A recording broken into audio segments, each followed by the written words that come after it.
Good evening. આજના રૂબરૂ સેશનમાં આપ સૌનું સ્વાગત છે. આજના આપણા વ્યક્તિ વિશેષ અતિથિ વિશેષ છે કવિ શ્રી અનિલ ચાવડા. અનિલ ચાવડા સર વિશે આમ તો કહેવાનું હોતું નથી, કેમ કે સિંહને ન કહેવાય ત્રાડ પાડવાનું અને ભીના ચંદનને ના કહેવાય સુગંધ ફેલાવાનું. સોરી, કોલ આવેલો. સીજી મહેતા, હેલો, કેમ છો બધા?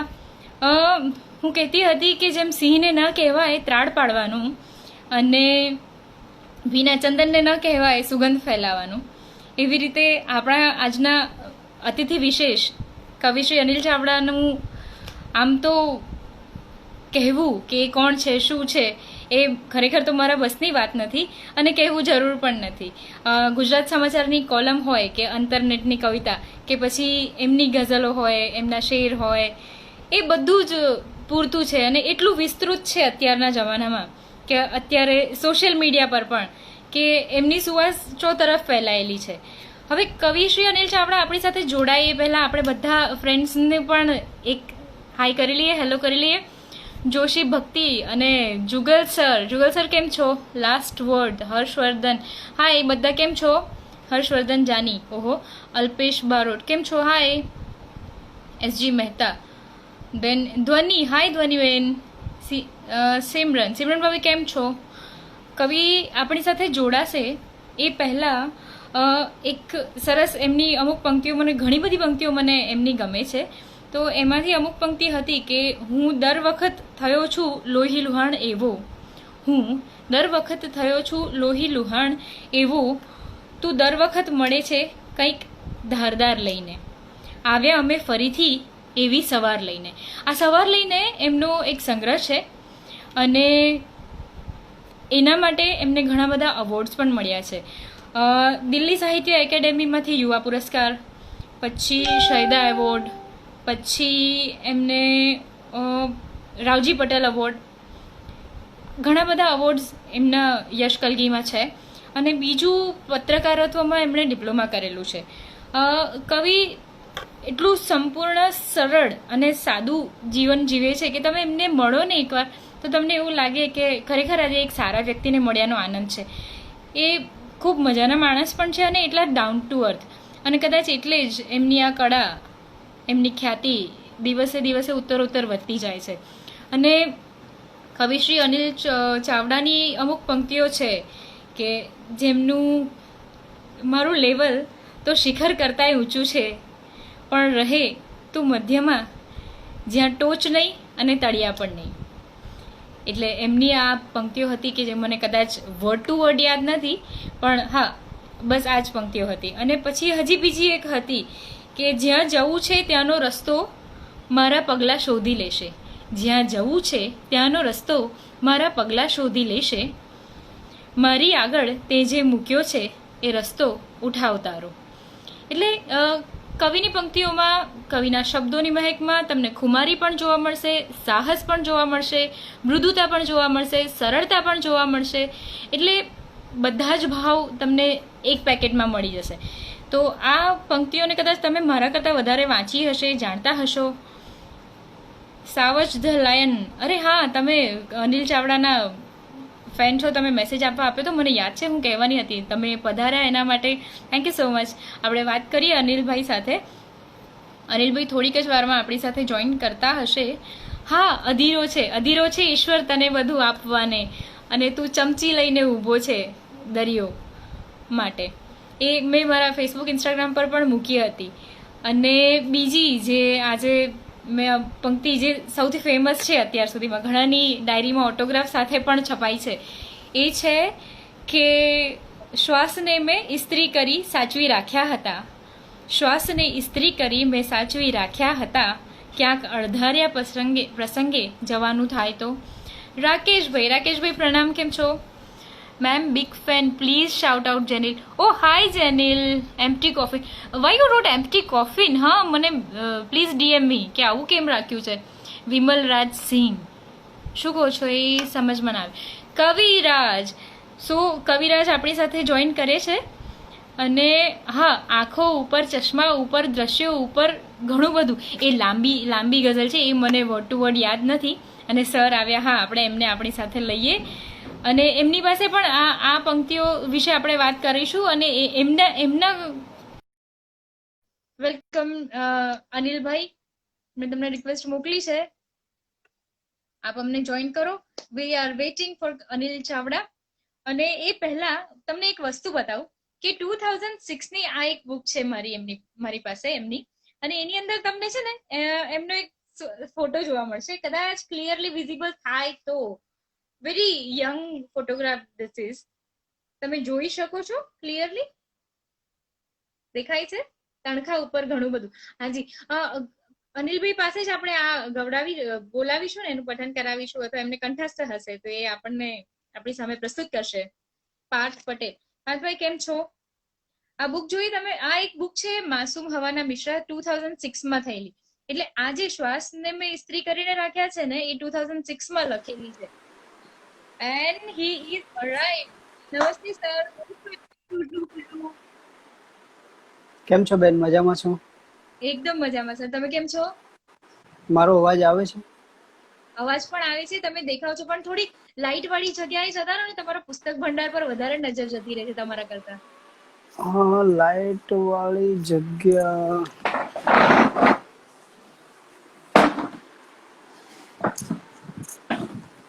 રેબેલિસ જય, કેમ છો? સુરજીત પરમાર ભાવેશ, હેલો. પ્રશાંત મિત્તલ, રક્ષા બારૈયા, હાય રોકસ્ટાર. Urvi system, hello. સ્વાગત છે બધા મિત્રોનું આપણા લાઈવ સેશન રૂબરૂમાં. અને સૌપ્રથમ તો શબ્દ છે હથિયાર જેમના, એમના વિશે શું કરીશું આપણે પરિચય. સાંભળીએ હવે શબ્દો એમના મુખેથી. કવિરાજ રેડી? ઓકે, સંભળાય છે? હા, સંભળાય છે. ઓકે, આઈ બોલો. Think we both are audible two everybody. અમે બંને ક્લિયરલી સંભળાઈએ છે ને તમને બધાને? બધા તમને જોવામાં વ્યસ્ત છે સર, એટલે કોઈ જવાબ નથી આપતો. મને લાગે છે મને જોવામાં વ્યસ્ત નથી, તમને જોવામાં વ્યસ્ત છે. કોઈ બી હોય, આપણી વાતો સંભળાવી જોઈએ અને આપણા મેસેજીસ બધા જવા જોઈએ, બસ. જી. આયો જવાબ. યસ, સંભળાય છે. ઓકે, બોલો તો આપણે હવે ક્યાંથી શરૂ કરવાનું છે, શું કરવાનું છે? જી નમસ્કાર સર, સૌથી પહેલા તો રૂબરૂમાં સ્વાગત છે આપનું. જી, મેં સ્વાગત લઈ લીધું છે અને સ્વાગત કરવા માટે આપનો આભાર છે. અચ્છા, હિમલ સર પણ છે આપણી સાથે, જુગલભાઈ પણ છે. વાહ વાહ. હિમલભાઈ વેલકમ, જુગલભાઈ welcome, music life welcome, Savaj welcome. જી, એ સાવજભાઈ છે ને, મને ગઈકાલે પણ એમણે મેસેજ કર્યો હતો મારા સ્ટોરીમાં, જે આપણું ફ્લાયર મેં મૂક્યું હતું તમારા આગમનના અવસરનું. તો એમણે કહ્યું હતું કે અવાય ના અવાય મારી યાદ આપજો અનિલ સર. જી, થેન્ક યુ. તમારી યાદ મને પૂરેપૂરી મળી ગઈ છે. મેં વજન કરી લીધું છે અને તમે મોકલી હતી એટલા જ વજનની છે, એટલે તમે નિશ્ચિંત રહેજો. આ બહુ સરસ. શબ્દોના હથિયાર છે, એ તમે લખ્યું હતું ને, પણ તમારા શબ્દો તો તમારું કંઈક અલગ ટાઈપનું વેપન છે. એટલે હથિયાર તો તોય હિંસક હોય છે, શબ્દો એટલે તમારી બીજું કંઈક શબ્દ આપો એને. આમ તો દરેક શબ્દ હથિયાર હોય છે, ખાસ કરીને કવિતાનો શબ્દ. પણ એ હથિયાર અલગ અલગ હોય છે. કોઈનો શબ્દ હથિયાર એ દાતરડા તરીકે હોય છે, કોઈનો શબ્દ એ તલવાર ની માફક હોય છે, કોઈનો કોદાળી માફક હોય છે અને કોઈનો ધારિયા માફક હોય છે, કોઈ સરસ. પિસ્તોલ માફક હોય છે અને કોઈ તોપ માફક હોય છે. જેવો જેની કવિતાનો મિજાજ, જેવો જેની સાહિત્ય સ્વરૂપતા અને એની કવિતાના બદલાતા રંગનો અવાજ, એ પ્રમાણે એનો પડઘો પડતો હોય છે. અને એ પ્રમાણે એનો હથિયાર ઘા કરતું હોય છે, પ્રહાર કરતું હોય છે. બસ, તો આ જ છે આપણો આજે રૂબરૂનો વિષય, કવિતાના બદલાતા મિજાજ. જી. સર, તો કવિતા વિશે અત્યારે સોશિયલ નેટવર્કિંગ પર કે બધે જ ઘણું બધું આવે છે, કવિતાઓ પીરસાય છે. હવે એને કવિતા કહેવાય કે નહીં, આપણે આગળ 100% જ વાત કરશું. પણ કવિતાના બદલાતા મિજાજમાં તમે શું કહેવા માંગો છો? એટલે જે ટેકનોલોજી ટ્રાન્સફર, હું મારા બધા જ સેશનમાં લગભગ આ મુદ્દો આવરી લેતી હોઉં છું કે પેઢી દર પેઢી ટેકનોલોજી ટ્રાન્સફર બધાએ સહર્ષ વધાવવું જોઈએ. તો આપણે એને પદ્યોની અંદર એવી રીતે આવરી લીધું છે કે કવિતાના બદલાતા મિજાજ. તો એના પર તમે શું કહેશો? અમારાથી સ્ટાર્ટ કરીએ શ્રી ગણેશ. મને બરાબર સમજાયું નહીં.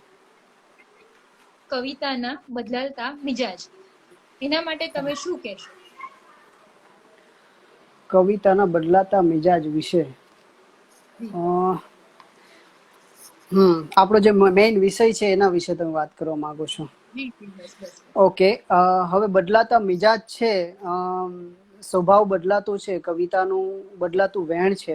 તો એની જો મૂળ ગુજરાતી સાહિત્યની આખી વાત કરીએ તો એને થોડુંક લંબાણથી જોવાની જરૂર છે. જેમ કે આપણે બે ભાગમાં જોઈએ, એક તો મધ્યકાલીન યુગ અને અર્વાચીન યુગ. તો મધ્યકાલીન યુગ કે જ્યાં ભજન, પદ, પ્રભાતિયા, છપ્પા, ગરબી, ગરબા આ બધું લખાતું હતું.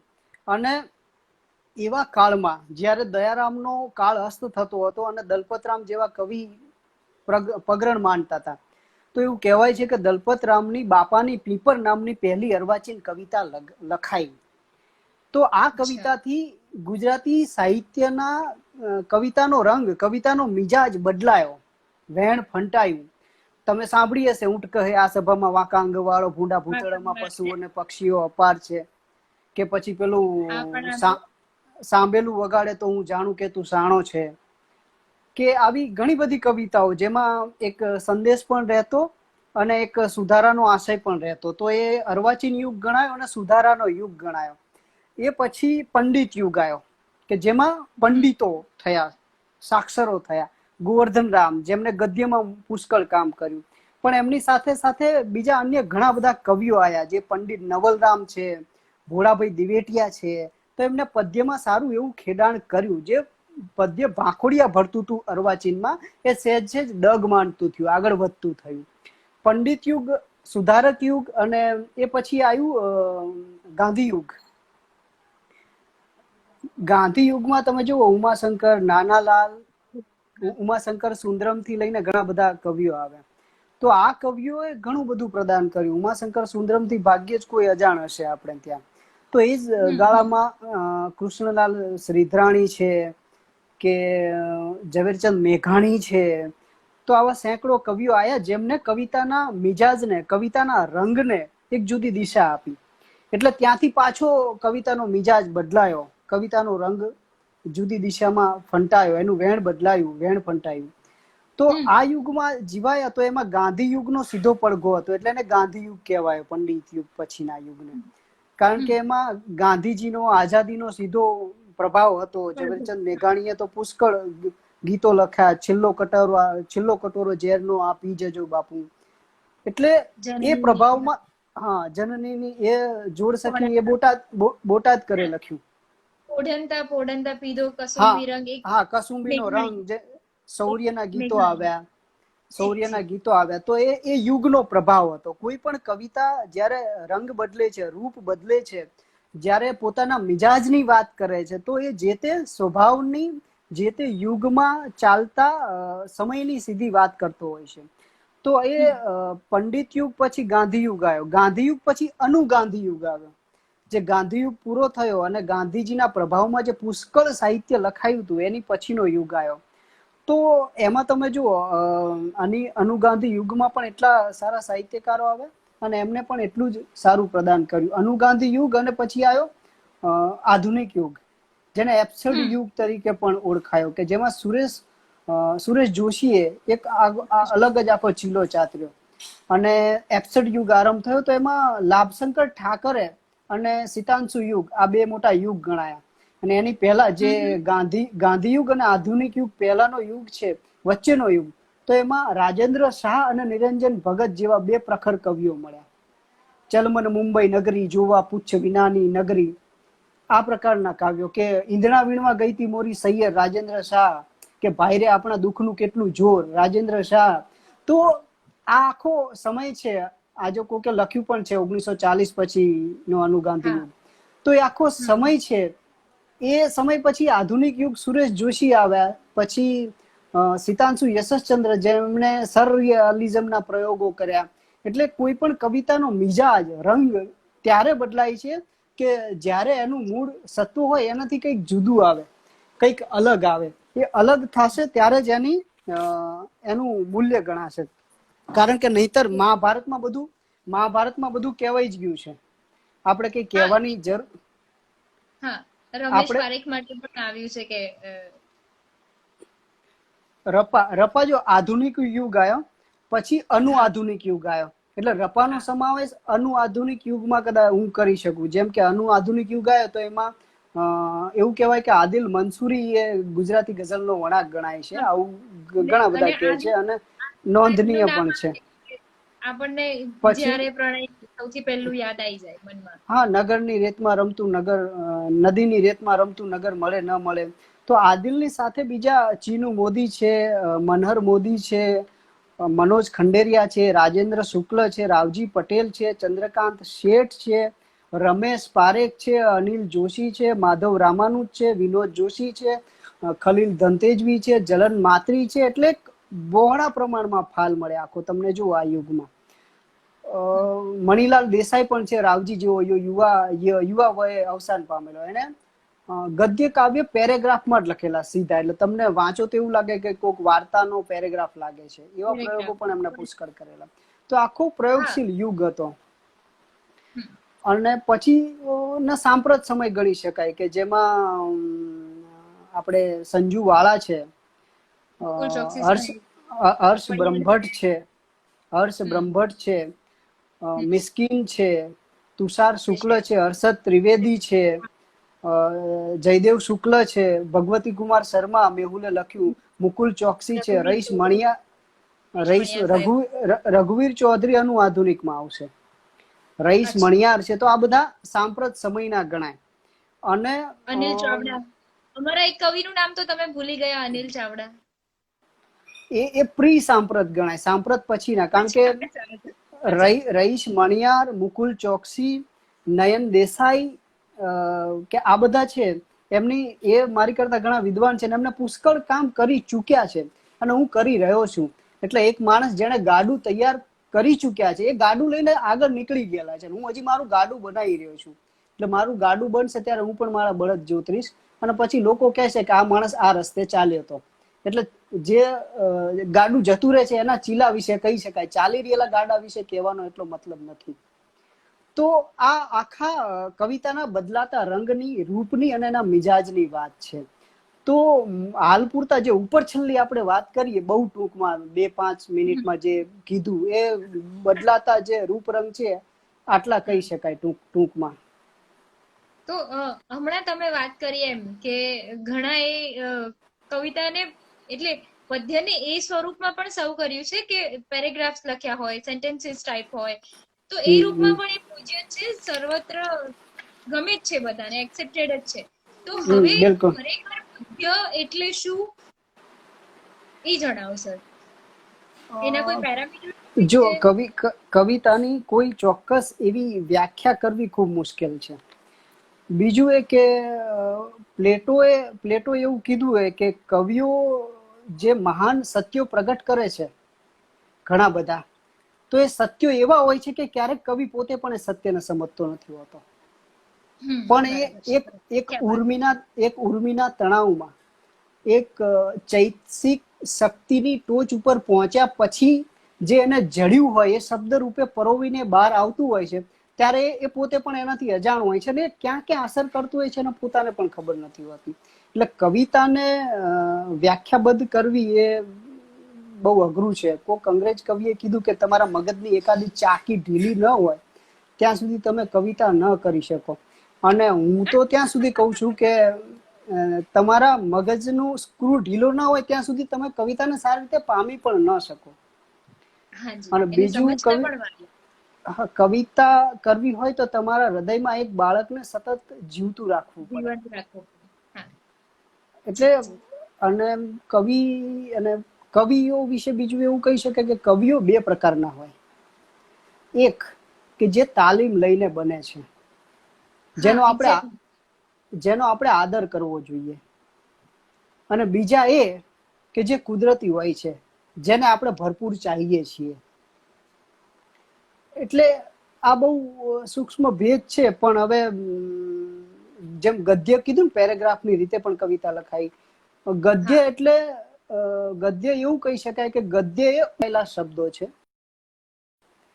અને પદ્ય એ ઉત્તમ રીતે લખાયેલા ઉત્તમ શબ્દો છે.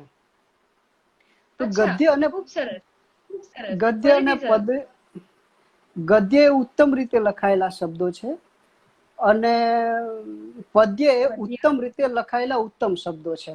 ઉત્તમ શબ્દ. અરે વાહ, ક્યા બાત હે સર. Great, great definition.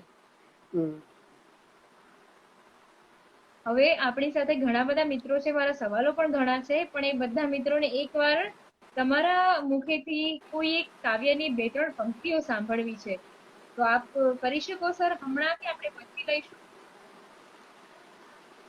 રાકેશભાઈ સંભળાવું. સર છે, અલ્પેશ બારોટ છે, રાજ ચોક્કસ. છે, મેહુલ જો એમને કોઈ ચોક્કસ કવિતા સાંભળવી હોય તો ઠીક વાત છે, નહીતર જે મારા મોઢા ઉપર મને અત્યારે જે શું છે એ સંભળાવું. અરે સર પ્લીઝ, તમને જે માઇન્ડમાં આવે શીઘ્ર.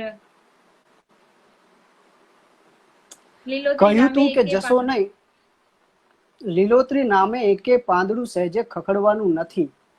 વરસાદ થઈને તું ભલે વરસે, અહીંયા કઈ પલળવાનું નથી.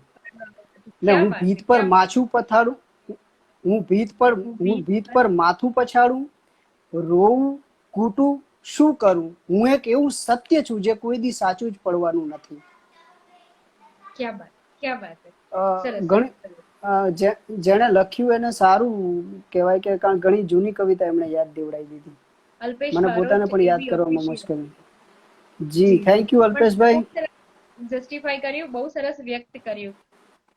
હવે આપણે આગળ વધીએ ફ્રેન્ડ્સ. તમને બધાને આવું ધીમે ધીમે કાવ્યનો આસ્વાદ પણ પીરસતા રહેશે અનિલ સર, પણ આપણે થોડુંક એમની પાસેથી જાણીએ કે કવિતાના બદલતા મિજાજ સર. કાવ્ય એટલે પદ્ય એટલે તો તમે સમજાવ્યું, પણ કાવ્ય એટલે શું, અને ઉર્મિઓને એક કાગળ પર ઉતારી લેવી કે અત્યારે તો ઇલેક્ટ્રોનિક માધ્યમથી લખી લેવી એટલું જ પૂરતું નથી. એટલે કાવ્ય એટલે પણ શું, એનું પણ એવું કોઈ ખરું? કવિતા એટલે શું, આમ તો મેં તમને જે જવાબો આપ્યા એમાં ઘણું બધું આવી જ જાય છે, પણ કવિતા એક એવું બટન છે જે હૃદયની અંદર છુપાયેલું છે અને એને પાડવા માટે જે આંગળી ઉપર જે ઉર્મી જોઈએ ને એ ન હોય તો એ ના પડે. જેમ આપણે ફિંગરપ્રિન્ટ કહીએ છીએ એમ હૃદય પ્રિન્ટ જોઈએ કવિતા માટે, તો એ રચાય છે. અને કોઈ એ કીધું કે તમારે કવિતા લખવી છે તો ક્યાં છે તમારા હૃદયના ઘાવ બતાવો. એટલે જ્યાં સુધી તમે જખમી નથી ત્યાં સુધી કવિતા નથી રચી શકાય, એ આવું કહેવાય છે. બીજું એક વાક્ય એવું પણ મેં વાંચેલું કે જે સહજતાથી વૃક્ષને પાંદડા ફૂટે છે એ સહજતાથી જો તમને કવિતા ન ફૂટતી હોય ત્યાં સુધી કવિતા લખવી વ્યર્થ છે અથવા એમાં ઉણપ છે. તો એટલે કવિતા શું, એટલે હવે આપણા મિત્રોને સમજાઈ ગયું હશે. એક બીજી એક ફરમાવીશ આવી છે, નયન સંગ બાપુ પ્લીઝ પ્લીઝ પ્લીઝ કહ્યું છે. ડોક્ટર શેખૈયા સર પણ છે આપણી સાથે, પહેલ ત્રિવેદી પણ છે આપણી સાથે. બધા મિત્રોને પ્રણામ, નમસ્કાર અને વેલકમ ટુ રૂબરૂ. સર શું કહો છો, નયન સંગ બાપુ કે પછી નેક્સ્ટ ક્વેશ્ચન? નયન સંગ બાપુ બહુ લાંબી કવિતા, જેના 1-2 ટુકડા સંભળાવું, પણ આપણે મને લાગે લાસ્ટમાં કવિતા નયન સંગ બાપુ સંભળાવીશું. નો પ્રોબ્લેમ. તો આપણે આગળ વધીએ. મેહુલભાઈ, તમારી રિક્વેસ્ટ મેં પહોંચાડી છે, તમે સાંભળી પણ હશે અને આપની રિક્વેસ્ટ ચોક્કસથી જસ્ટિફાઈ કરવામાં આવશે. સર યાદ રાખીશું આપણે બંને. સર હવે કવિતાના જી મેહુલભાઈ કહે છે મારે કવિતા લખવી નથી, સાંભળવી છે. ચોક્કસ એમને. હા, શ્યોર શ્યોર શ્યોર. તમે શું પૂછતા હતા? આપણે એમને કવિતા સંભળાવીએ. આપણે એમને કવિતા સંભળાવીશું, પણ એ પહેલા એક ક્વેશ્ચન લઈ લઈએ અને આના પછી એવું હશે તો તમે ડિપેન્ડ્સ ઓન યુ, એટલે તમારી અનુકૂળતા આપણે કહી શકશો. તમારા હૃદય પ્રિન્ટ શબ્દ માટે પણ વાહ આવ્યું છે, એટલે ઘણા બધા કોમ્પ્લિમેન્ટ અને ક્વેશ્ચન્સ બંનેની સાથે આપણે રૂબરૂ આગળ વધારીએ. સર, કવિતાના બદલતા મિજાજમાં એક એવો આયામ છે કે કવિતા પદ્યની અંદર ઘણા બધા વિદેશી સ્વરૂપો છે, જેમ કે ગઝલ છે, હાઇકુ છે, એવા ઘણા બધા. તો આ બધા વિશે તમે શું પ્રકાશ પાડવા એ શીખીએ છે અત્યારે બધા નવી પેઢી એ બધું શીખી રહી છે, બધું જાણવા માંગે છે, એટલે આપણી બેઝિક જે સંસ્કૃતિ છે, બેઝિક જે ફોર્મ્સ છે અને અત્યારના નવા ફોર્મ, જે વિદેશી ફોર્મ પણ આપણે છે એક્સેપ્ટ કર્યા છે, એટલા જ વધાવી લીધા છે. આ બધા માટે આપ શું કહેશો? જો કવિતાના સ્વરૂપો કે પ્રકારો કહીએ તો ઘણા બધા છે. જેમ કે ગઝલ છે, ગીત છે, અછાંદસ છે, મુક્તક છે, સોનટ છે, આયકુ છે, કથા કાવ્ય છે, મહાકાવ્ય છે, ભજન છે, પ્રાર્થના છે, દુહા છે, છપ્પા છે, પદ છે, સોનેટ છે. એટલે બહુ બધું છે. વાનગીઓ ઘણી બધી છે. જેમ કપડા ઘણા બધા સાઈઝના હોય છે, ઘણા બધા ફેશનના હોય છે, ઘણા બધા પ્રકારના હોય છે.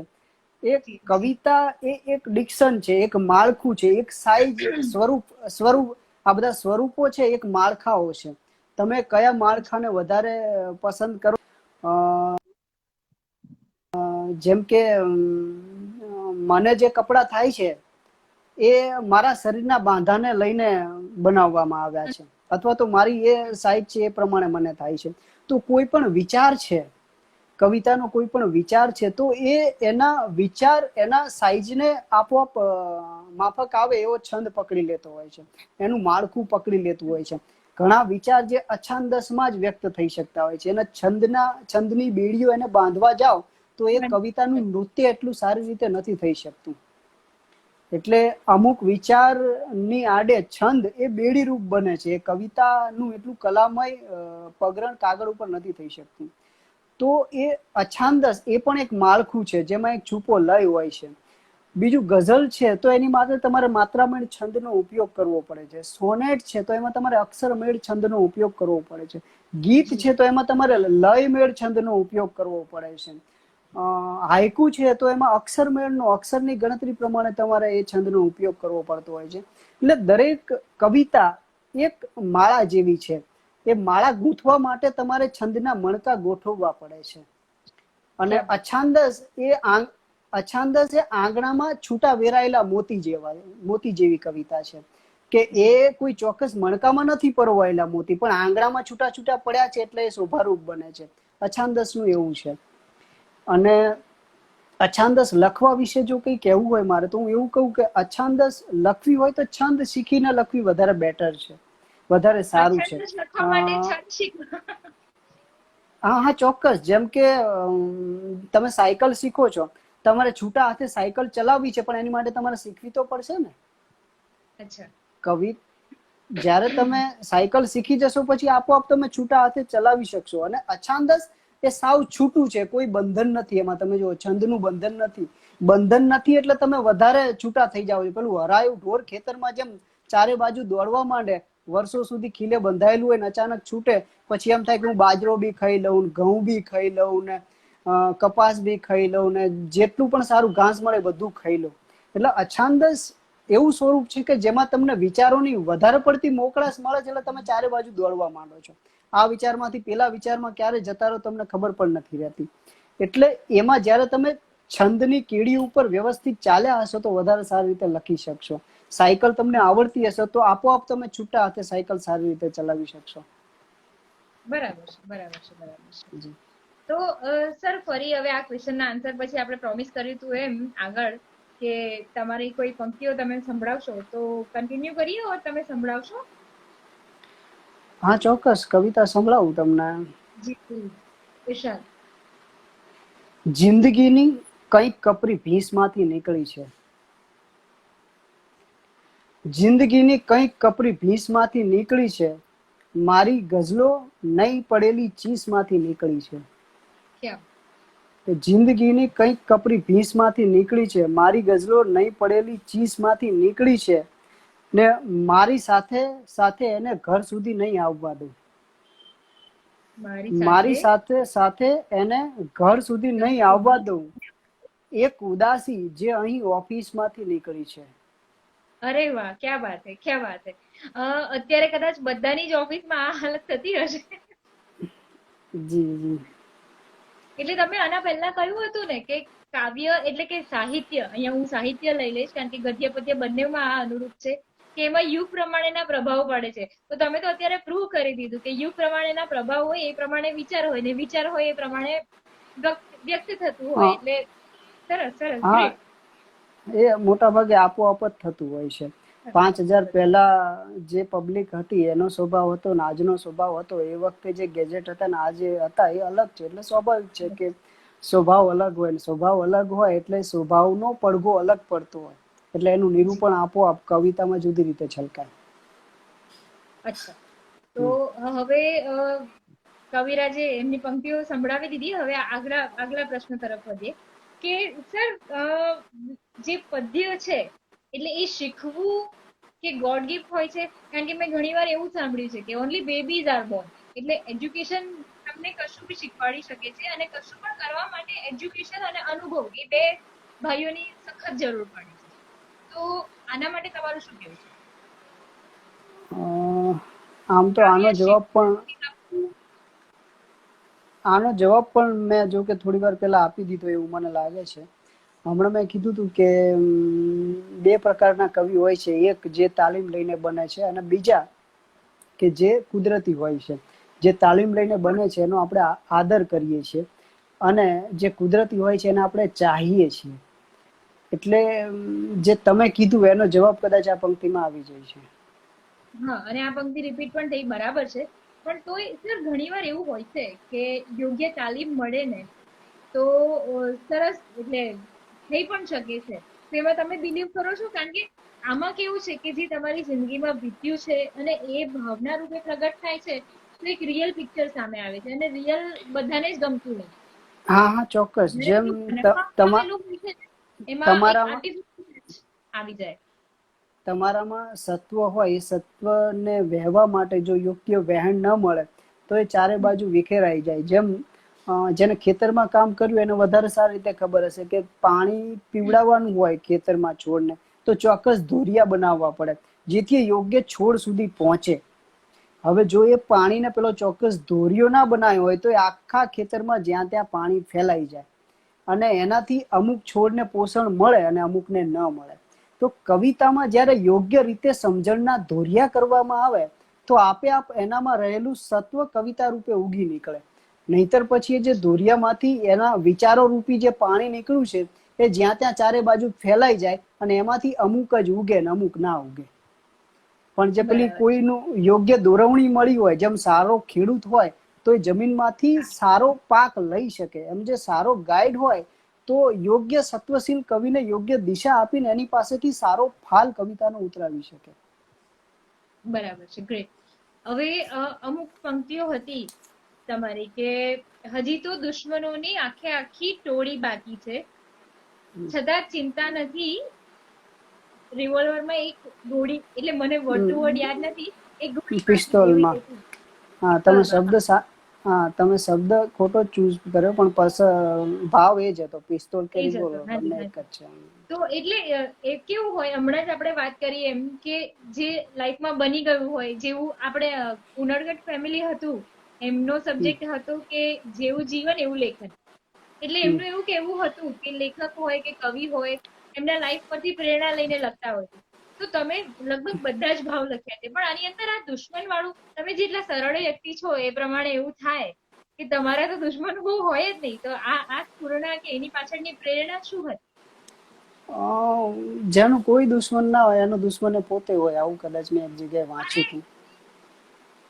આવ કારણ કે કોઈને તમારે દુશ્મન જ નથી થવા દેવો, એટલે તમારી અંદર તમારી કેટલી અસમંજસનો સામનો કરવો પડતો હોય. એટલે હોઈ શકે આવું કદાચ. પણ એટલે એમાં એક ટોળી ખાલી છે, એટલે એનો શું મતલબ? દુશ્મનોની તો ટોળી છે. હવે એ કવિતાનો જો રસાસ્વાદ કરવા બેસશો તો એને જીવન સાથે લાગશે પણ ખરું અને નહીં પણ લાગે. અને દરેક કવિતા એ કવિના જીવન સાથે જોડશો તો દરેક કવિતા દરેક કવિના જીવનમાંથી નથી આવતી હોતી અને દરેક કવિ પોતાના જીવનમાંથી પામતો એવું જરૂરી નથી. જેમ કે ઘણા બધા કવિઓ એવા છે કે જેમનું સાહિત્ય તમે વાંચશો તો એમનું સાહિત્ય અને એમનું જીવન એ જમીન આસમાનનો ફેર છે, છતાં એમનું સાહિત્ય ઉત્તમ છે. જેમ કે સૌમ્ય જોશીએ વંચિતોની વાત કરી છે, પીડિતોની વાત કરી છે, જે ફૂટપાથ ઉપર સૂતી વ્યક્તિની કે દારૂનો ધંધો કરતી વ્યક્તિની વાત કવિતામાં કરી છે. પણ એ વ્યક્તિએ પોતે એ તો આમ ગર્ભ શ્રીમંત કહી શકાય એવી વ્યક્તિ છે, તો એમને આ બધું ક્યારે પ્રત્યક્ષ અનુભવ્યું નથી, માત્ર જોયું છે. હા, કવિ એક કલ્પનાની પાંખ ઉપર બેસીને અને ઉડતો હોય છે, એટલે એમને જે આ જોયું છે અથવા જાણ્યું છે અથવા કોઈની જોડેથી એમને આ સુધી આ વાત બધી વાતો આવી છે, તો એ સમાજની જે વાતો એમના સુધી પહોંચી છે એમને કલાના બીબામાં ઢાળીને વ્યક્ત કરી છે. એટલે વ્યક્તિ પોતે જ અનુભવે અને જે પોતે અનુભવે એ જ બધું લખે, તો એ વાત દરેક વખતે સાચી નથી હોતી. ઠીક છે, એટલે આપણે અહીંયા લઈ લઈએ કે આ અને કલ્પનાનું અવતરણ છે. અને પાછું કવિ હોય એટલે ગરીબ જ હોય, ખભે ફરજિયાત થેલો હોય, સ્લીપર તૂટેલા જ હોય, જબ્બો જ હોય, એકાદી થીગડું જ હોય, લોકોથી અડધું થયેલો જ હોય, ઉંમરની લાઈનો ચહેરા પર દેખાતી હોય. એટલે આવું દરેક વખતે હોય જ એવું જરૂરી નથી. પણ સર એમાં એવું હોય છે કે ઘણી બધી વાર આપણે જોયું છે કે કવિ હોય કે કલાકાર હોય, એમની પરિસ્થિતિ એટલે ઓવરઓલ છે, પર્સનલી કોઈના માટે નથી કહેતા, અને પર્સનલી આપણે ઈચ્છીએ કે કોઈ દિવસ કલાકાર કે કવિ આવા હોય જ નહીં, પણ એવું સાંભળવામાં આવ્યું છે, એવું એક સત્ય પણ છે કે એ લોકોની થોડી જોઈએ એટલી અપગ્રેડેડ નથી આર્થિક રીતે.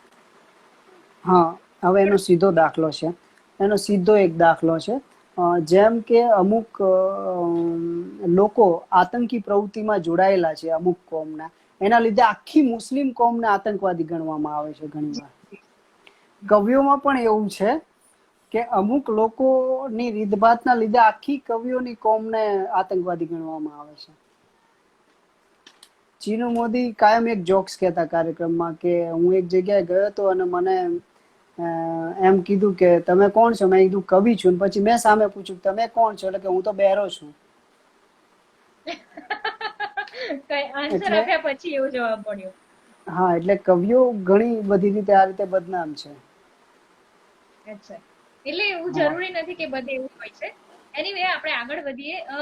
સોનલ મહેતા છે આપણી સાથે, ગૌરવ પટેલ છે આપણી સાથે, મેહુલભાઈ છે, જયશ્રી પટેલ, જયશ્રી બેન છે, પ્રથા બક્ષી આપણી નાનકી, પછી પ્રકાશ સોનારા, અને હમણાં એક ફરમાઈશ આવી હતી કે જોગણ.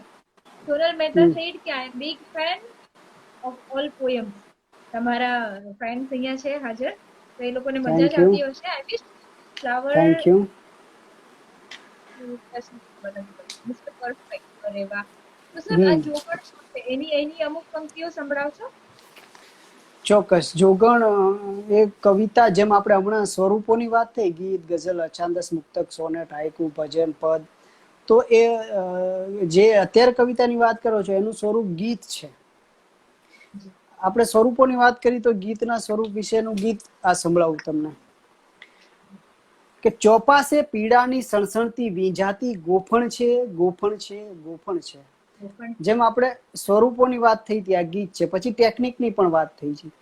તો મોટાભાગની ટેકનિકો સારી કવિતા, હું સમજુ છું ત્યાં સુધી, સારી કવિતા એવી હોય છે કે જે એનો ભાવ હોય એ ભાવને એની ટેકનિકમાં પણ રજૂ કરે. જેમ કે આમાં એ પ્રયત્ન મેં કર્યો તો, હવે સફળ થયો નિષ્ફળ થયો પછીની વાત છે. આમાં ગોફણ છે, ગોફણ છે, ગોફણ છે એવું રિપીટેશન આવે છે શબ્દોનું. તો એ રિપીટેશન અને ગોફણ વીંઝાય ત્યારે એને ગોળ ગોળ ફેરવતા હોય છે, એટલે રિપીટેશન થતું હોય છે. 3 વખત ફેરવીને એને ફેંકે. અમે ગામમાં મોટા ભાગે આવું કરતા. તો એ શું કહેવાય, પ્રેક્ટિકલી પણ અને એની છંદની લયની ટેકનિકમાં પણ એ બંને રીતે સિદ્ધ થાય છે. તમે જુઓ, ચોપાસે પીડાની સણસણતી વીંઝાતી ગોફણ છે, ગોફણ છે, ગોફણ છે, પણ આયખાનું પંખી તો ડાળી પર ટહુકાતું તો પણ છે, તો પણ છે, તો પણ છે. ચોપાસે પીડાની સણસણતી વીંઝાતી ગોફણ છે, ગોફણ છે, ગોફણ છે, ને આયખાનું પંખી તો ડાળી પર ટહુકાતું તો પણ છે, તો પણ છે, તો પણ છે, ને આંખો તો મન દુખના મેલામસ વસ્ત્રોને કીકીઓના વાસણમાં ભીંજવે. આંખો તો મન દુખના મેલામસ વસ્ત્રોને કીકીઓના વાસણમાં ભીંજવે, ને ધોઈને ચોખ્ખા ચણા કરી છેવટ એ પાપણની આંગળીથી નીચવે તો એમાં શું ખોટું? હું આંખોને કહી દઉં તું ધોબણ છે, ધોબણ છે, ધોબણ છે. અરે પણ વાહ, અરે વાહ. આયખાનું પંખી તો ડાળી પર ટહુકાતું તો પણ છે, તો પણ છે, તો પણ છે. Great great great.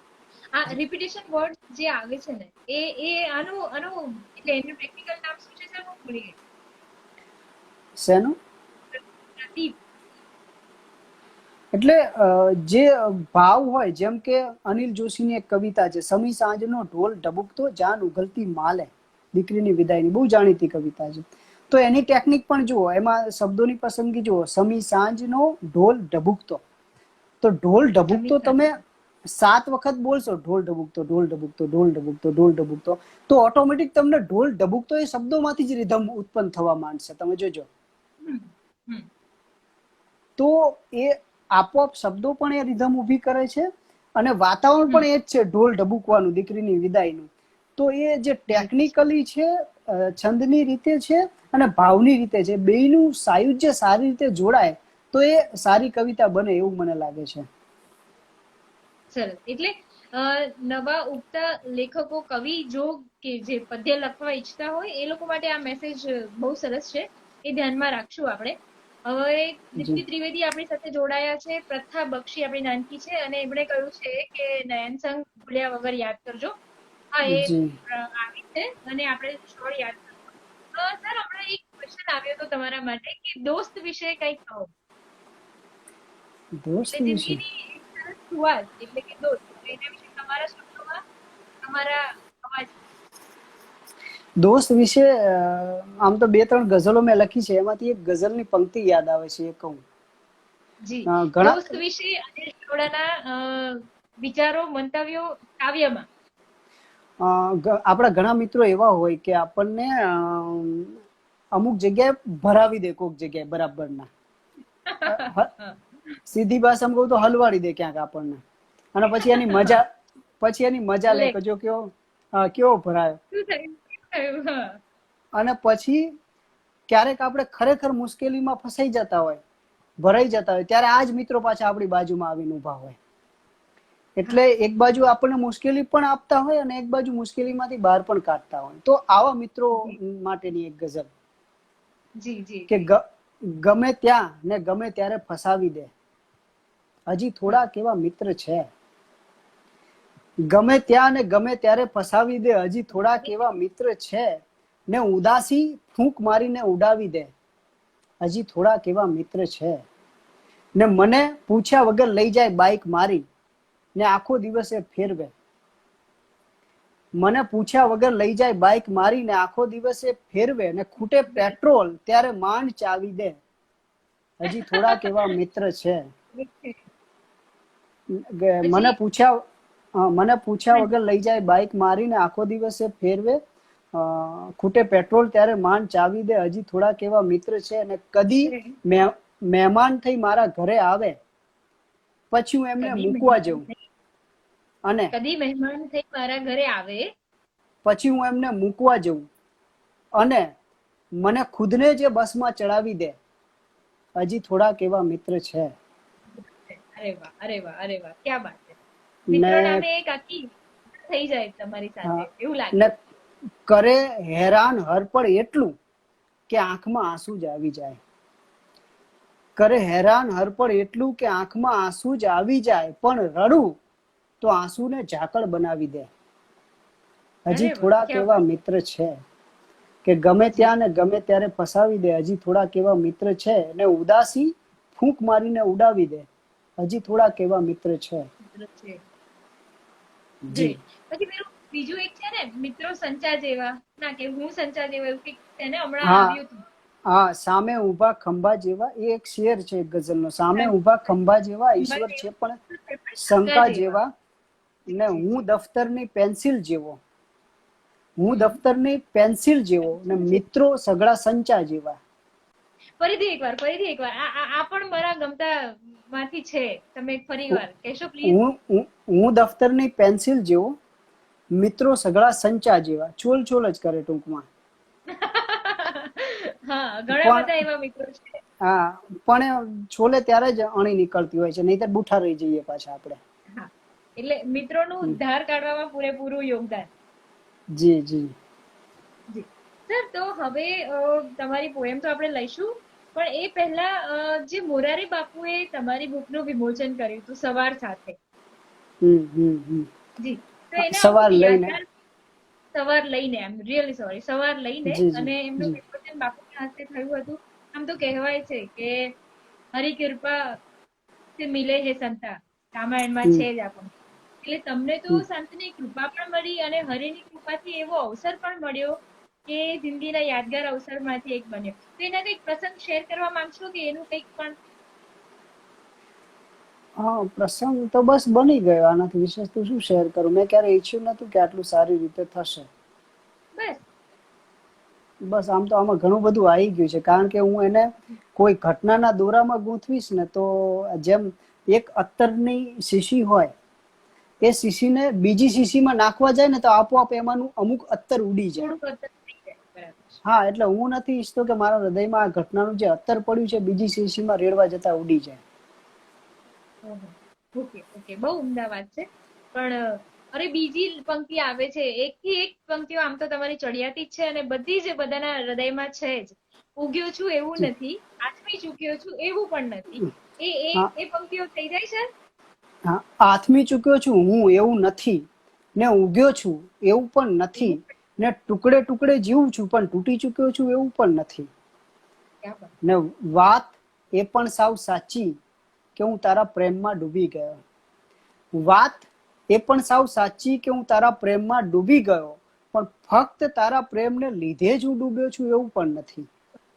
ક્યાં વાત, ક્યાં વાત છે.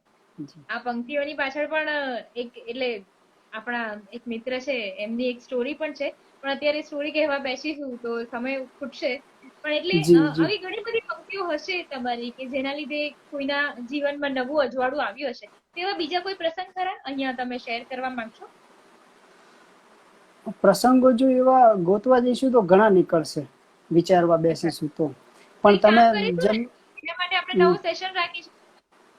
ના ના ચોક્કસ. બરાબર છે, બરાબર છે. આ જો આમાં મેહુલ લખે છે, વાહ કવિ જળજળી આવી ગયા મને, કારણ કે મેહુલ એ સાથે જોડાયેલો છે. જી. જી જી જી જી. અને આમ જ ઉમદા રહે આપણી આપની પંક્તિઓ અને સરસ, એટલે એક સેવા કાર્ય પણ થઈ રહ્યું છે. એટલે સાહિત્યનો આ જ એક હેતુ હોય છે, જે તમે પહેલા પણ કહ્યું હતું કે સાહિત્ય કોઈનું ભલું કરી શકે, દેશ સેવાનો જસ્વો જગાડી શકે અને ઘણું બધું કરી શકે. એટલે એ જ બહુ મોટી વાત છે કે સાહિત્ય શું કરી શકે. જેમ કે અત્યારે આપણે જોઈએ છે કવિ કે મુશાયરા છે, ઓનલાઈન મુશાયરા છે, પછી સોશિયલ મીડિયા એક એકદમ ઈઝી પ્લેટફોર્મ છે કે જેમાં બધા જ લગભગ લખવા માંગે છે, બધા જ કંઈક કંઈક કહેવા માંગે છે, અને પછી જી. લાઇક્સ અને કમેન્ટ્સ ના વ્યવહારો જળવાય છે. એટલે આ બધું સાહિત્યને કેટલું નુકસાનકારક છે. એમાં મુશાયરા પણ આવી ગયા, સોશિયલ પ્લેટફોર્મ પણ આવી ગયું. આ બધા વિશે તમે શું કહેશો? એક કહેવત અથવા તો મેં કોઈ પિક્ચરમાં એક ડાયલોગ સાંભળ્યો હતો કે તું મેરી પીઠ ખુજા મેં તેરી પીઠ ખુજાતા હું. સમથિંગ સાહિત્યમાં પણ ક્યારેક આવું થતું હોય છે, વાટકી વ્યવહાર, કે તું મારા વખાણ કર, હું તારા વખાણ કરું. પણ એનું આયુષ્ય લાંબુ નથી હોતું. જે જી બાળક નાનપણથી જ ઓક્સિજનના બાટલા લેતું હોય અથવા તો એવા ગંભીર રોગથી પીડાતું હોય એને દવા લેવી પડતી હોય તો એ બીમાર બાળક લાંબુ ટકતું નથી. એમ આવું જે છે જેને આવી ટેકન લાકડીઓની જરૂર પડતી હોય એવા છાપરા લાંબુ ટકતા નથી. અને જેમ આપણે અત્યારે કહીએ છીએ, અત્યારે આપણે નરસિંહ મહેતાને યાદ કરીએ છીએ, મીરાબાઈને યાદ કરીએ છીએ, દયારામને યાદ કરીએ છીએ, તો શું તમને લાગે છે એ વખતે આ 5-7 કવિઓ જ હશે એ જમાનામાં? નરસિંહ મહેતા, મીરાબાઈ, દયારામ, અખો, આ 5-7 જ હશે એ વર્ષોમાં? એ વર્ષોમાં પણ 200-500 કવિઓ હશે જ, પણ આપણને યાદ છે માત્ર આ 5-7 જ. કારણ કે બરાબર. એમનું સત્વ એમનું પોતાનું હતું, હાજી. જે આ સમયના વેણમાં ટકી શક્યું. જેમ એક પૂર આવતું હોય નદીમાં, ત્યારે એ પૂરમાં ઘણા બધા તોફાનમાં પડી ગયેલા ઝાડ પણ તણાઈને આવતા હોય, ઘણા બધા ડાળી ડાળખા તણાઈને આવતા હોય, ઘણા બધી મકાનની છત પતરા ને કચરો ને કૂડો ને ઘણું બધું તણાઈને આવતું હોય નદીના વેણમાં જ્યારે પૂર આવતું હોય ત્યારે. પણ જ્યારે પૂર સમી જાય, નીર આસરી જાય, ત્યારે બધું તણાયેલું ક્યાંક સગે વગે થઈ ગયેલું હોય અને જે ચોખ્ખું જળ હોય એ શાંત રીતે વહેતું હોય. એટલે જે સાચી કવિતા છે આ ચોખ્ખા પાણી જેવી છે. એ પૂરના વેણમાં જે ઉછળીને આવ્યા છે એ તો સગે વગે થઈ જશે સમય જતા, પણ સાચી કવિતા છે પેલા વેણની જેમ કાયમ ટકી રહેવાની છે. જેમ નરસિંહ મહેતાની ટકી છે, મીરાબાઈની ટકી છે, અખાની ટકી છે, પ્રેમાનંદની ટકી છે, શામળ ભટ્ટની ટકી છે. તો એ સત્વ છે એ રહેવાનું છે. હવે અધીરા થાય છે આપણા મિત્રો કે નયનસંગ બાપુમાં સમય લેશે અને કદાચ વાતો મને ખ્યાલ ના રહ્યો 9:43 થઈ ગઈ છે, તો સર એ નયનસંગ બાપુ લઈ લઈએ. ઓકે, નયનસંગ બાપુ કવિતા સંભળાવું તમને. તો એ સાંભળો એક સરસ કવિતા અનિલ ચાવડાના મુખે, નયનસંગ બાપુ. આમ તો એ કવિતા મૂળ ઘણી લાંબી છે, પણ એના 2-3 પીસ સંભળાવું તમને, કારણ કે મૂળ કવિતા જ 20 થી 22 મિનિટ લઈ લેશે એક કવિતા. હા, એટલે જ કહું છું કે એના 1-2 પીસ નાનકડા સંભળાવું. આની એક બહુ ટૂંકમાં કવિતા પહેલા થોડું બેકગ્રાઉન્ડ એનું કહી દઉં કે આપણે ત્યાં રમેશ પારેખે આલા ખાચર ના પાત્ર ઉપર ઘણી બધી કવિતાઓ લખી, બાપુ ને કેન્દ્રમાં રાખીને. તો નયનસંગ બાપુ કવિતાના બેકગ્રાઉન્ડમાં એક આવો બાપુ જ છે, પણ રમેશ પારેખનો આલા ખાચર હતો એ એક વ્યક્તિ હતી. જ્યારે આ નયનસંગ બાપુ છે, મારી કવિતાના નયનસંગ બાપુ, એ એક આંખો છે. એટલે આંખો એ કોઈ કાઠિયાવાડી રજવાડાના બાપુ છે, રાજા છે, એવું તમે ધારી લેશો તો એ કવિતાને વધારે સારી રીતે પામી શકાય છે. અને આખી કવિતા કાઠિયાવાડી ભાષામાં લખાયેલી છે. તો એ સંભળાવું તમને કે આયખા નામના રૂડા દેશમાં, આ દેહ નામની હવેલીમાં નયનસંગ બાપુનું રજવાડું છે, રજવાડું. કે આયખા નામના રૂડા દેશમાં, દેહ નામની હવેલીમાં નયનસંગ બાપુનું રજવાડું છે, રજવાડું. કે ઈ ભાળે જ હાચું, ઈ કે જ માનવાનું, ઈ દેખાડે જ જોવાનું દેહના સૌ દરબારીઓએ, ને જીભ તો એની પટરાણી છે, પટરાણી. આ મુખની અટારીએ બેઠી બેઠી બોલ્યા કરે બાપુ દેખાડે ઈ, પણ બાપુનો વટ એટલે વટ હો. ઝાંખા પડે પણ ઝંખવાણા ના પડે, મોતીઓ ઉતરે પણ મોતી ના ઉતરવા દે, અને રતાંધળાને રાજી રાખે એવા ઉદાર બાપુ હો. ને 2 ઘણી બધી વાર થઈ પછી બાપુ આવ્યા પાછા, અને છાતીના ભંડકિયામાંથી દોથો પ્રેમ કાઢીને આયલો ઓલી છોડીને. અને છોડી તો જે રાજી થઈ છે, જે રાજી થઈ છે, જે રાજી થઈ છે. અને બાપુ, અરે રાજીપાની મજાલ છે કે બાપુના પગ હુધીએ પહોંચી શકે.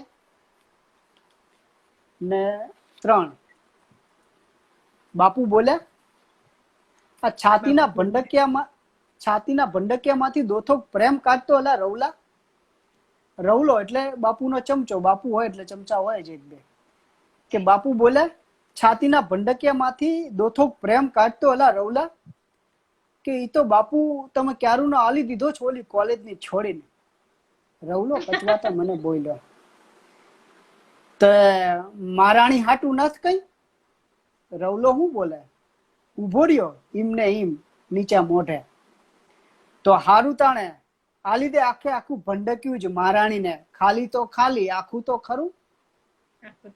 તો કે ઘણી ખમ્મા બાપુને ઘણી ખમ્મા, રવલો હરખથી બોલે.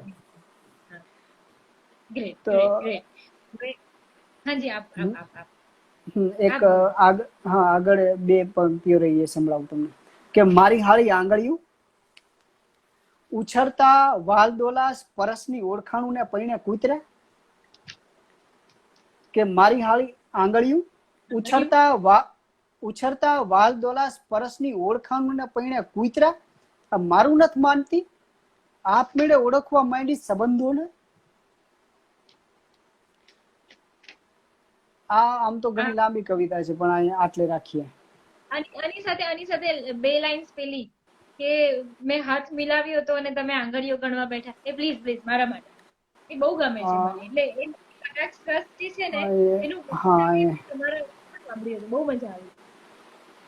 શ્વાસ નામની સિમેન્ટ લઈને જીવન ચણવા બેઠા ને અમે રાતનું સુપડું લઈ અંધાર ઉપણવા બેઠા ને આટલો પણ વિશ્વાસ નતો શું તમને મારી તમને ઉપર, આટલો પણ વિશ્વાસ નતો શું તમને મારી ઉપર કે હાથ મિલાવ્યા બાદ તમે આંગળીઓ ગણવા બેઠા. ક્યા વાત હે, ક્યા વાત હે, ક્યા વાત હે, ક્યા વાત હે. આ બહુ ફાઇન છે. જે તમે કદાચ સદા સર્વદા કે ક્યાંક તમે કહ્યું હતું એ મેં સાંભળ્યું હતું જી જી વિડીયોઝમાં. અચ્છા, તો જી આપને બધા મિત્રો માટે આ પંક્તિઓ હતી, બહુ સરસ હતી અને બહુ જ મજા આવી. thoroughly I have enjoyed this live. તો હવે એક લાસ્ટ સવાલ, કારણ કે હવે આપણી પાસે બહુ સમય નથી રહ્યો. તો ઉગતા ઓકે. કવિ લેખકો કે પદ્યમાં જે આવવા માંગે છે એ બધા માટે ગુરુમંત્ર કહો કે સ્ટાર્ટિંગ પોઈન્ટ કહો, તમે શું સજેશન આપો? ઉગતા કવિ માટે જી. પહેલી વાત તો હું પોતે ઉગતો છું, ઉગી રહેલો છું અચ્છા. હજી. આ સાહિત્ય ક્ષેત્રમાં છે ને જેટલા અ, પણ પડે છે ને એ બધા જ એવું કે ઉમ, છે કે હું તો વિદ્યાર્થી, આઈ એમ a learner, I M a beginner. ભલે ને શહીદા એવોર્ડ એમને મળ્યો હોય, યુવા પુરસ્કાર એવોર્ડ મળ્યો હોય, રાવજી પટેલ એવોર્ડ મળ્યો હોય, પત્રકારત્વમાં ડિપ્લોમા કરી લીધું હોય, વર્ષો કેટલા હોય, 2000 ખૂબ મારા હાથમાં છે અને અચ્છા. એવું કે આના વિશે હું તમને 4 પંક્તિઓ કહું મારી જ કવિતાની. કે ઝાંખી ઝાંખી જળહળ માછું, ઝાંખી ઝાંખી જળહળ માછું, તું જ કહે હું કઈ પળમાં છું ને પૂર્ણ વૃક્ષ છે મંજિલ મારી, પૂર્ણ વૃક્ષ છે મંજિલ મારી, પણ અત્યારે હું કુંપળમાં છું. એટલે અત્યારે મારે પૂર્ણ વૃક્ષ સુધી પહોંચવાનું છે, પણ અત્યારે હું એક કુંપળમાં છું અને મારે હજી ફાલવાનું છે. પણ જે ઉગી રહ્યા છે એમને બહુ જ ટૂંકમાં કહેવાનું હોય તો ઉગો અને સરખી રીતે ઉગો, સારું ખાતર પાણી મેળવો, સારી માટીમાં બેસો જેથી તમારી કૂંપળને જે તત્વો મળવા જોઈએ એ મળે. ગમે એટલું બીજ સારું હોય પણ એ યોગ્ય જમીનમાં ન રોપાય તો એ મુરઝાઈ જતું હોય છે. એને યોગ્ય ખાતર પાણી ન મળે તો પણ એનો સારો વિકાસ નથી થઈ શકતો. એટલે કવિતા નામનું બીજ જે તમારામાં રોપાયું છે અને તમારે એની કલાને ઉગાડવી છે તો એ સારી જમીનમાં બેસો, એ કવિતા, સારા કવિની સંગત રાખો, સારી કવિતા વાંચો, એનું સેવન કરો. જેમ જમીન ફળદ્રુપ હશે તો આપોઆપ ઉગવાનું છે, સીધી વાત છે મેં તમને કહી એમ. તમારું અંદરનું ચૈતસિક કેટલું મજબૂત હશે તો આપોઆપ એમાંથી સારું બહાર આવશે. જી જી, બહુ જ સરસ જવાબ છે. એટલે કોઈ પણ બાળકને કે કોઈ પણ બીજને માવજતની જરૂર હોય છે એમ આપણે કરી શકીએ છીએ. તાલીમ લેવી હોય કવિતાની તો કોઈ બુક કે જગ્યાનું સજેશન કરશો? આપણા એક ફ્રેન્ડ છે, આપણા લિસનર છે, આપણા વ્યુઅર છે, એમનો એક ક્વેશ્ચન છે જીલનો, જીલ જયેન્દ્ર. તો એવું કંઈક સજેસ્ટ શું કરી શકો? તાલીમ કવિતાની લેવી તાલીમ હોય લેવી? તો કોઈ બુક કે કોઈ જગ્યા એવું કંઈક? જો જીતુ ત્રિવેદીની સમજીએ ગઝલનો લય નામનું એક પુસ્તક છે જેમાં ગઝલના છંદો વિશે વાત કરી છે. રઈસ મણિયારનું બહુ જાણીતું પુસ્તક છે ગઝલ રૂપ અને રંગ, જેમાં ગઝલના છંદો શીખવવામાં આવ્યા છે અંદર. પછી જમિયત પંડ્યાનું છે ગઝલનું છંદ શાસ્ત્ર. પછી મિસ્કિનનું છે ગઝલ વિમર્શ. પછી શકીલ કાદરીનું છે, એનું પુસ્તકનું નામ છે ગઝલ, ખાલી ગઝલ. અને સૌથી સારું છે રાવી પાઠકનું પિંગળ શાસ્ત્ર, જેમાં આ બધાનો નિચોડ અને સરસ રીતે આવી જાય છે. ગુજરાતી વૃત્ત છંદોથી લઈ, લોકઢાળના છંદોથી લઈ અને અક્ષરમેળ, માત્રામેળ, લયમેળ એ બધું જ આમાં સારી રીતે આવી જાય છે. બીજા ઘણા બધા નાના મોટા છે, લિસ્ટ ગણાવવા બેસીશ તો ઘણું બધું આવશે. હા, એટલે કહેવાનો મતલબ કે મોરલ ઓફ ધ સ્ટોરી કે ઘણું બધું સાહિત્ય છે. અત્યારે ઇલેક્ટ્રોનિક યુગ છે, વી આર ગૂગલિયા પીપલ, તો તમે સર્ચ કરો તમને મળી જશે. ઓર એલ્સ આ લાઈવ નું IGTV માં તમે જોઈ શકો છો. ઓર એલ્સ તમારી પાસે બીજું એક ઓપ્શન છે, યુટ્યુબ પર થોડાક જ દિવસોમાં શ્રદ્ધા વ્યાસ ચાની ચેનલ પર આ ટેલિકાસ્ટ ફરીથી કરવામાં આવશે. એમાં પણ આ બધા જ નામ છે, તમે જોઈ શકો. અને જી જી. સર હવે ફિનિશ થશે તો લાસ્ટ તમારી કોઈ બે પંક્તિઓ હજી તમે સંભળાવી શકો અમને?